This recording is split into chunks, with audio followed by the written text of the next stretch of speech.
በዓለማችን ላይ ምጣኔ ሀብቷ ከፍተኛ ደረጃ ላይ እየተመነደገና እያሻቀበ የመጣችው ህንድ ጠቅላይ ሚኒስትር ናሬንድራ ሞዲ ለ2 ቀናት በኢትዮጵያ ጉብኝት አድርገው ተመልሰዋል።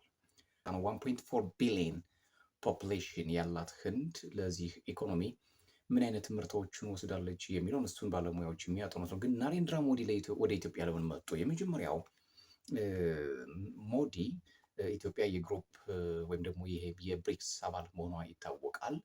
ይህን የብሪክስ ወዳጅነት ለማጠናከር ነው። ሌላው የሁለትዮሽ ግንኙነት ሲባል ብዙ ጊዜ ለእኛ የሚነገረን ፖለቲከኞች የሚነግሩን የኢኮኖሚ የማህበራዊ ጉዳዮችን ነው። ግን ህንድ በቀይ ባህር ዙሪያ ራሷን የቻለ ከፍተኛ የሆነ የጦር ኃይል ለመገንባት እቅድ አላት። በዚህ በምስራቅ አፍሪካ ላይ የምታደርገውን እንቅስቃሴ ለማስፋት የኢትዮጵያን ራስ መያዝ የግድ አስፈላጊ ሆኖ ስለተገኘ አሁን ቱርክ፣ እንግሊዝ፣ ሩሲያ፣ አሜሪካ፣ አረብ ኤሚሬትስ፣ ሳውዲ አረቢያ በጣም በርካታ ወደ 11 የሚሆኑ ሀገራት በቀይ ባህር ቀጠና ላይ ከፍተኛ የሆነ ርብርብ እያደረጉ ይገኛሉ። ስለዚህ ህንድም ከዚህ ፓርት የመቀላቀል ፍላጎት ይኖራታል። ናሬንድራ ሞዲ የሂንዱ ዋና ፓወርፉል ከሆነው ከሂንዱ ፋሚሊ የተገኙ ናቸው። ሃይማኖታቸውም የሂንዱ ፋሚሊ ነው። መልካም ለውጥን በህንድ ላይ አምጥተዋል የሚል ሙገሳም ይደርሳቸዋል። ከሙስሊሞች ግን ከፍተኛ የሆነ ተቃውሞ የሚደርስባቸው የህንዱ ጠቅላይ ሚኒስትር ናሬንድራ ሞዲ ኦልሞስት ወደ 3ኛ ዙራቸውን እየመሩ የሚገኙት ህንድን እያስተዳደሩ የሚገኙት ሞዲ አንዳንድ እጅግ ደስ የሚል እንትን አላቸው። በተለይ ጿሚነታቸው በጣም የሚታወቅላቸው ነው። ሞዲ በልጅነታቸው መነኩሴ ነበሩ፣ የህንድ መነኩሴ ነበሩ። በጣም በርካታ የህንድ ቤተ መቅደሶችን በጉጃራት አካባቢ መጎብኘታቸው መረጃዎች እና የህይወት ታሪካቸው ያሳያል። ሞዲ ሌላው ደስ የሚል ባህሪያቸው ምንድን ነው?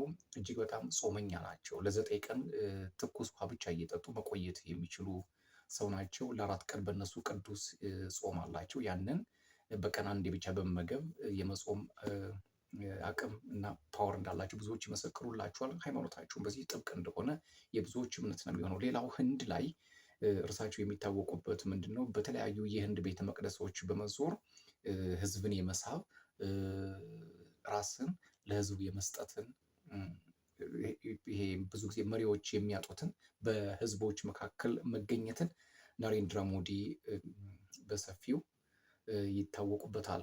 ጥብቅ የሆነ የአለባበስ ዲሲፕሊን ያላቸው እጅግ በጣም ጨዋ፣ ንግግር አዋቂ፣ ብዙ የማይናገሩ፣ መግለጫ የማይወዱ ሲሉ ወዳጆቻቸው ያቀርቡላቸዋል ሙገሳውንም ችሮታውንም።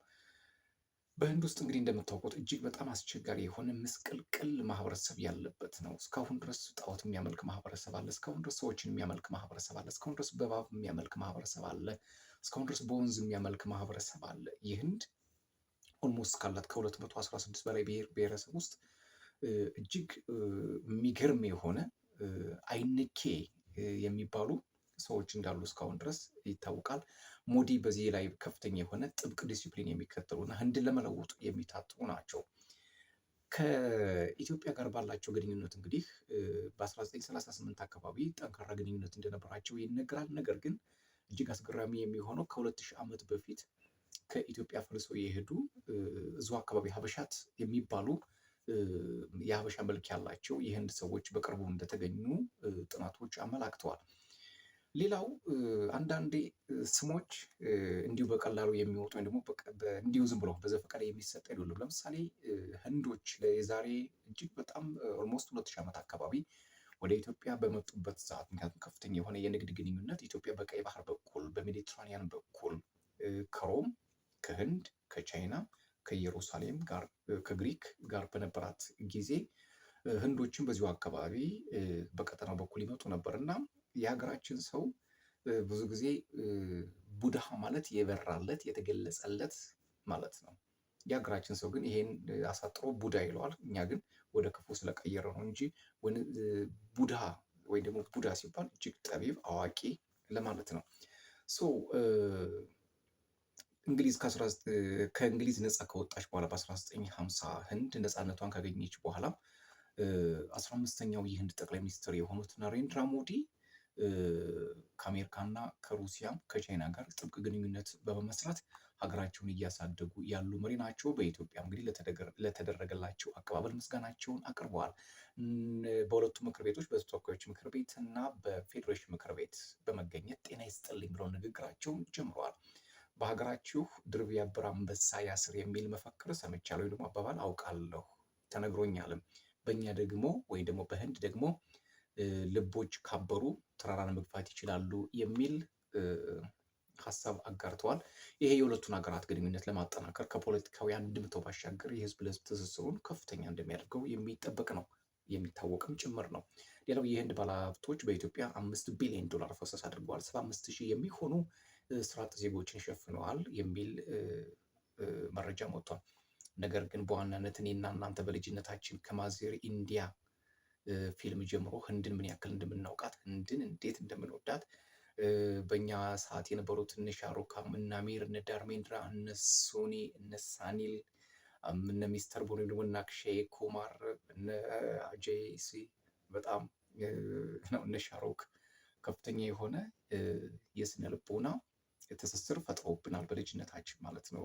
ምን ያክል ለህንድ ፊልም እንዳለቀስን፣ ምን ያክል ለማዘር ኢንዲያ ራሳችን ሰውተን ብዙ ሰዓት እንደተቀመጥን ሁላችን የማንዘነጋው የህይወታችን ክፍል ነው። ስለዚህ የኢትዮጵያ ህዝብና የህንድ ፊልም ምን ያክል የተሳሰረ ነው የሚለውን ለእናንተ ነው የምተው። እናንተ እንግዲህ እንደዚህ አይነት መረጃዎችን ለማግኘት ሰብስክራይብ፣ ላይክ፣ ሸር፣ ኮሜንት እያልቃችሁ ቤተሰብ እንድትሆኑ የአክብሮት ግብዣ ነው። ቶማ ዩቲዩብ በደንብ እየተንቀሳቀስ አይደለም። የእናንተ ላይክ፣ የእናንተ ሼር ማድረግ፣ የእናንተ ሰብስክራይብ ማድረግ የኔን ቻናል በማሳደግ በኩል እጅግ በጣም ድርሻው የጎላ ነው። መነኩሴው ጠቅላይ ሚኒስትር ናሬንድራ ሞዲ ከኢትዮጵያ ጋር ምን ያመሳስላቸዋል የሚለው ደግሞ ሌላ ጉዳይ ነው። አንድ የሚያመሳስላቸው ነገር ምንድን ነው?